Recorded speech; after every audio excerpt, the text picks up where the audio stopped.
We'll guide you through how to send your Excel file in WhatsApp from your PC or laptop. If you find this useful, then please consider subscribing and liking the video.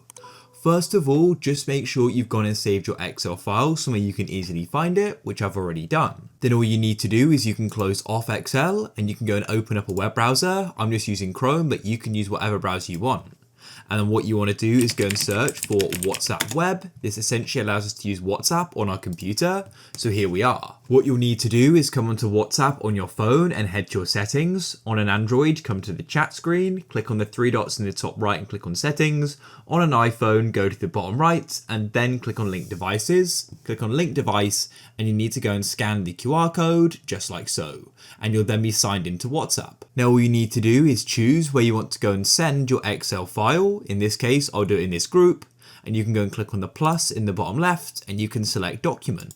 Your file explorer will open up and you can find the Excel document, select it and go and click on open.